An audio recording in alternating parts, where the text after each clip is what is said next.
Como ya escucharon, es bien interesante comparar y ver cuáles son las similitudes y diferencias entre los diferentes simios y los humanos. Y ahora la pregunta es que vemos desde el aspecto epigenético. Ya adelanto que no vamos a llegar a una conclusión, así un número exacto y algo definitivo. Voy a presentar algunas informaciones respecto a la metilación y otras respecto a los microARN, ¿sí? Porque tenemos también estos distintos niveles, o sea, tampoco puedo decir, la epigenética dice esto y poner todo en una misma bolsa. Así que estudios, digamos, iniciales que se hicieron determinaron que más o menos en la región de los promotores, que es al comienzo de los genes, las diferencias en la metilación explicaban solamente o aproximadamente del 2 al 18% de las diferencias observadas en la expresión génica entre humanos y chimpancés. O sea, cuánto de un gen se produce, aunque los dos, humanos y chimpancés, tengan el mismo gen, digamos, puede ser que el humano produzca mucha proteína codificada por este gen y el chimpancé poco, o al revés. Sin embargo, otros estudios centrados en las modificaciones de histonas indican que una proporción mayor de quizás 40% de los genes que tienen diferencias de expresión pueden explicarse por diferencias epigenéticas entre especies. Esto como, digamos, un dato. Luego se fueron haciendo diferentes estudios comparando, por ejemplo, humanos y macacos, o humanos y chimpancés, o más abajo hubieran estudios que comparaban 4 de las especies. Y por otro lado, también es importante tener en cuenta qué tejido estamos comparando, ¿sí? Porque no todos los tejidos, a ver si, creo que al final no la copié. Un segundito, tengo que la presentación y la estaba buscando y después me distraje. Ya en un momentito la tengo. Parece que no me deja abrir. Bueno, no importa, se los explico. No hay problema. ¿Se desconectó? Ahora volvió. No les mostré esta mañana, pero de cualquiera de nosotros o de otro animal, uno podría, o sea, un patólogo podría recibir una muestra de tejido que ya esté macerado, que está, digamos, no puede distinguir histológicamente lo que es y demás, y aísla el ADN, ve cuál es el perfil de metilación y en base a eso puede decir de qué tejido le dieron la muestra. O sea, cada tejido tiene su patrón de metilación específico, que digamos el hígado de ella y el de él y el mío es similar, ¿sí? Porque son hígados, pero los pulmones son diferentes que el hígado y así. Por eso cuando se va a hacer algún tipo de comparación, también es importante tener en cuenta de qué órgano estamos hablando, y eso es lo que, digamos, un poco no nos permite decir, bueno, la diferencia en metilación entre chimpancés y humanos es tanto por ciento, porque en realidad tendríamos que para cada tejido o órgano hacerlo. Nos podemos concentrar, por supuesto, en el cerebro, por ejemplo. Es interesante en el caso de esperma que en esperma se expresan más o menos todos los genes, o sea, es uno de los tejidos que tiene mayor expresión de todos los genes, lo cual en mi trabajo doctoral fue un dolor de cabeza eso, porque yo estaba buscando los genes específicos de la retina y cada vez que me parecía que uno era específico con la retina, en esperma también se expresaba el gen. Y entonces vemos que depende qué tejidos se han analizado, hay distintos porcentajes que están igualmente hipometilados, o sea, significa con menos señales puestas encima, o hipermetilado significa lo opuesto. Voy a ver alguno, por ejemplo, en este acá de los 4 que compara los 4, allí es este aquí.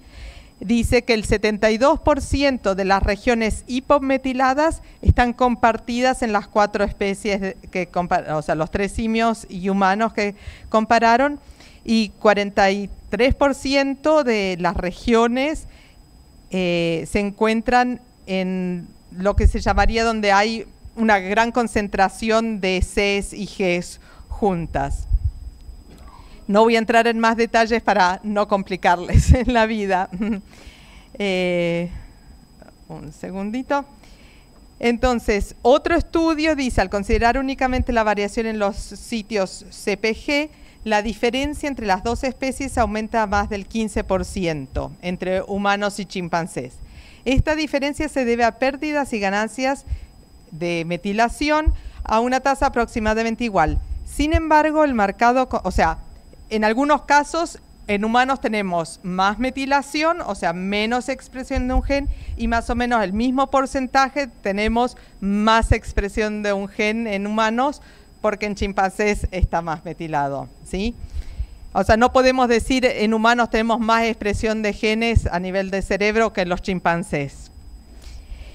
Y después, el marcado contraste entre la magnitud de la divergencia entre todo el genoma y únicamente los sitios CPG resalta la importancia de estos sitios en la evolución. Y para que tengan una idea de la importancia de analizar por tejido, simplemente no necesitan mirar ningún número allí. Quiero mostrar que los primeros estudios que se hicieron era así medio todo junto y después se fue especializando por órgano. Y lo importante es que muchos estudios, que también es muy importante que si van a comparar, en este caso compararon corazón, riñón, hígado, pulmón, que vengan todos de la misma, o sea, todos de un humano y todos de un mismo chimpancé. En los primeros estudios era como que tenían hígado de un chimpancé, riñón de otro y así. Porque el grado de metilación también varía con la edad, por ejemplo, ¿sí? Y a medida que nos vamos poniendo más viejitos, se modifica, ahí tenemos disminuye, digamos, el grado de metilación. Por eso tampoco es lo mismo comparar a una muestra de alguien que tenga 15 años con un chimpancé que tenga edad adulta, no sé, o sea, de vejez de 35 años. Por eso, digamos, hay varios factores a tener en cuenta y por eso todavía yo no me arriesgaría a dar números finales y definitivos del grado de metilación entre chimpancés y humanos. Por otro lado, aunque yo hoy mencioné que en general se metila cuando hay una C y una G juntitas, también, y lo que pasa más seguido en el cerebro que en otros órganos, es que también puede haber metilación cuando hay una C seguida por una A, o una C seguida por una C, o una C seguida por una T. Y esto parece, pero está todavía, digamos, en pañales toda esta investigación. Aparentemente juega un papel especialmente importante en la maduración neuronal postnatal. Así que todavía tenemos bastante para aprender. Aquí tenemos otro gráfico que compararon humanos y distintos simios y el nivel de metilación a nivel CG en la parte superior y CH. O sea, aunque acabo de decir que puede ocurrir también la metilación, vean que el porcentaje es bien reducido. O sea, en humanos, por ejemplo, apenas, a ver cuánto sería, 0,03% de estas CH en el cerebro están metiladas en humanos, o sea, es bastante mínimo. Pero vemos que hay una diferencia que en humanos, digamos, como que parece que tiene un rol más importante esta metilación de la CH a nivel del cerebro. Y si quieren leemos solo las últimas 2 oraciones. Los efectos de la hipermetilación CH son especialmente notorios en el desarrollo temprano y en los subtipos neuronales. Este es otro tema, o sea, hay distintos tipos de células, incluso dentro de una misma muestra o de biopsia de cerebro, ¿no? Aunque tenga la región prefrontal, sí, la constitución puede variar y esto más bien hay que medirlo a nivel celular incluso para, digamos, ser más exactos. En contraste, la metilación del ADN en el contexto CG muestra una reducción marcada, una hipometilación en los cerebros humanos. Para que, digamos, tengamos una idea, que todavía estamos aprendiendo de estos temas. Aquí tenemos una comparación de los cerebros de rata, chimpancé y humano, y allí hacen un resumen de cómo se produce la divergencia entre digamos, el grupo de los simios y en humanos, ¿sí? O sea, hay cambios en el tiempo que se necesita para la neurogénesis, la expansión numérica de distintos tipos de células neuronales en humanos, cambios en la formación de la sinapsis, maduración de los oligodendrocitos y la mielinización. Por lo tanto, ya sabemos que hay variaciones morfológicas entre humanos y primates, pero, digamos, todavía estamos aprendiendo muchas cosas. Ahora voy a pasar a los microARN, que ya expliqué lo que eran. Y, por ejemplo, sabemos que hay un microARN, que lo puse allí chiquitito, que es el número 941, que solo lo encontramos en humanos y no en chimpancés, ¿sí? Y este microARN se postula que tiene un papel, digamos, que podría ser importante para el desarrollo del habla, por ejemplo, en humanos versus los simios. Otro estudio que comparó o estudió los microARNs en las diferentes especies, vemos que, digamos, que hay diferencias en la cantidad de microARNs que se encuentran en cada una de estas especies. No voy a entrar en los detalles de lo que es gris oscuro, gris claro y blanco, simplemente para que vean.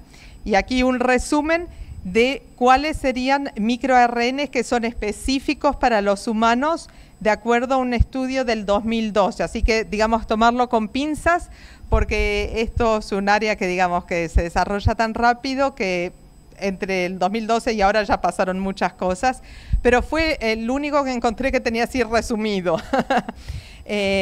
Me costó, estuve buscando mucho tratar de encontrar un artículo que resuma así todo en un artículo y realmente no encontré. O no busqué bien o tengo que buscar más tiempo. O todavía, digamos, estamos aprendiendo y nadie se animó todavía a escribir un resumen completo de todo esto. Lo que sí es interesante es un estudio que se ha hecho con el cromosoma 21 y se comparó el cromosoma 21 de humanos y de simios y se descubrió que la base genética, o ellos lo publican, esto es lo que escribieron en el artículo, no es mi interpretación, la base genética de la singularidad humana sigue siendo uno de los misterios más perdurables en la antropología biológica. El objetivo de este proyecto de investigación fue identificar, caracterizar e inferir el origen y la función de los elementos novedosos en el genoma humano que no se comparten funcionalmente con otros simios. Nuestro enfoque para alcanzar este objetivo fue utilizar una variedad de herramientas de alineamiento genómico, o sea, comparar los dos genomas para descubrir islas de secuencias de ADN no conservadas, o sea, que están en uno y no el otro, seguidas de un análisis teórico y computacional de esas regiones mediante análisis de secuencia de sintenia. Descubrimos familias de genes de microARN en el cromosoma 21 humano sin ortólogos, o sea, ellos empezaron el estudio sin una premisa que tenía que ser algo epigenético. Empezaron a comparar los cromosomas 21 porque es uno de los más chicos, claro, ¿por qué empezaron por el 21? En general, por ejemplo, cuando se hizo el proyecto de genoma humano, los primeros cromosomas que se terminaron fue el 21 y el 22 porque son los más chiquititos, ¿sí? Entonces, cuando uno se mete a comparar cosas complicadas, en general empieza por esos cromosomas, o sea, si uno empieza con todo, es demasiado, ¿sí? Por eso empezaron por el 21. Y entonces descubren que hay genes o microARNs que se encuentran en humanos que no se encuentran en los simios africanos. Las predicciones de sus posibles blancos sugieren roles potenciales para estos genes de microARN en el desarrollo embrionario del sistema nervioso central, ¿sí? Y entonces ellos concluyen que la región 21p11 del cromosoma 21 humano ha experimentado eventos de duplicación, o sea, se copiaron 2 veces o 3 veces pedacitos de este que llamamos el brazo corto del cromosoma 21, y en ese proceso de copia y pegar de vuelta las secuencias se generaron, es la hipótesis de ellos, estos nuevos genes de microARNs. Y ustedes pueden decir, pero ¿cómo no lo descubrimos antes a esto? Bueno, aunque el proyecto Genoma Humano se terminó supuestamente en el año 2001 y mejor en el 2003, igual había regiones que son difíciles de secuenciar por el tipo de secuencia que tienen, que recién se completaron más tarde. Y si ustedes miran una versión que se usa mucho hoy en día, que es la que está aquí arriba, aquí lo que estamos viendo es del lado izquierdo, que es lo que estoy enfocando ahora, el brazo corto del cromosoma 21, después ven como 2 triangulitos rojos que se juntan, eso es el centrómero del cromosoma, y aquí tenemos todo el brazo largo. Y no copié todo porque sería muy largo y no entraría. Lo que ven todo en verde y azul son los genes que se encuentran en ese lugar, ¿sí? Los genes, los que están en azules son genes que digamos que ya se conocen mejor, y los que están en verde son más hipotéticos todavía, o sea, se cree que son genes, pero no se sabe exactamente qué función tienen y demás. Y si observan en, digamos, la versión más antigua del genoma humano, no había nada de genes, ahí no pusieron ningún simbolito verde ni azul. Lo que vemos ahí, los verdes, que parece que están debajo del brazo corto, en realidad empiezan ya en el brazo largo, solo que para que les entrase todos los nombres están un poco corridos, pero las rayitas, que es el gen en sí, están en el brazo corto. Ahora, si miramos y observamos la nueva versión del genoma humano, ya fue posible justamente secuenciar todo ese sector del brazo corto, y ahí aparecieron nuevos genes. Y entonces cuando ellos comparan el cromosoma 21 de los simios y de los humanos, encuentran que están esos 2 microARNs que recuadré en rojo allí, y que se confirmó que realmente se expresan, o sea, se usan en humanos, y se postula que tienen un papel en el desarrollo embrionario. Otro estudio muestra que un microARN específico del ser humano controla el momento de la sinaptogénesis excitatoria, que sería el microARN 1229, por ejemplo, que juega un papel en la estimulación del metabolismo mitocondrial, que nos provee energía, que el cerebro necesita mucha energía, o sea, es bien importante, digamos, proveerle de energía al cerebro. Y para ir terminando, en otro estudio se vio que comparando el número de microARNs diferencialmente expresados entre humanos y simios, hay especialmente periodos entre, por ejemplo, el desarrollo embrionario y la infancia, donde vemos que hay una transición, que microARNs están más activos y menos activos, y después entre la infancia y la adolescencia, y después como que el cerebro ya se queda más constante en los adultos. Y para que ejemplificar, se me borró, perdón, por eso no la vi. Para mostrarles la importancia de la metilación, paso a los humanos, ahora solo viendo humanos, ¿sí? Si comparamos cerebros de hombres y de mujeres, bueno, todos sabemos que pensamos un poquito distintos, hombres y mujeres, y que tenemos distintas cualidades, digamos, unos más la parte del habla o de la sociabilidad, los otros más la matemática y la parte más técnica y demás. Y esto tiene que ver, o sea, aunque tengamos los mismos genes y demás, igual pensamos y sentimos diferente. La pregunta es cómo se produce, digamos, la especiación de género en el cerebro en los humanos, ¿sí? Y esto tiene que ver con la metilación.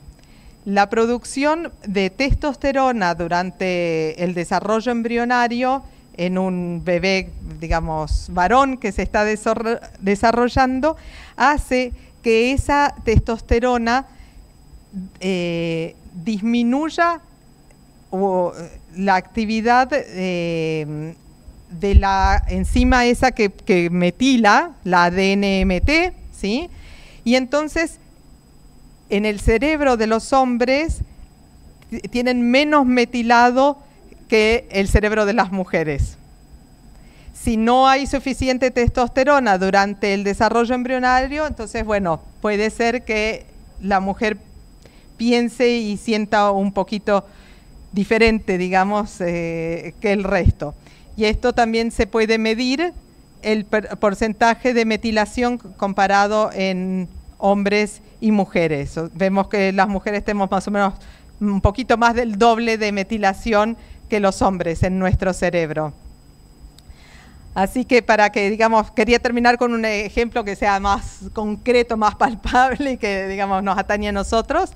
La feminización cerebral requiere la represión activa de la masculinización mediante la metilación del ADN, ¿sí? Y incluso como contraprueba, los investigadores pudieron desencadenar estos mismos procesos suprimiendo, o sea, hay drogas como la citidina, que presenté ya esta mañana, que inhiben la metilación y entonces se puede influir sobre la orientación sexual de animales hembras. Obviamente no se hizo en humanos este experimento, se puede influir en eso con un fármaco que inhiba todo el proceso de metilación, ¿sí? Así que bueno, un pantallazo y realmente no tenemos la respuesta final, yo creo todavía, de cuáles son las diferencias epigenéticas entre simios y humanos. Vemos que hay una tendencia y que aquí y allá y esto y aquello, pero creo que todavía falta un poco de tiempo para poder dar la respuesta final. Así que le paso el tiempo a Noemí.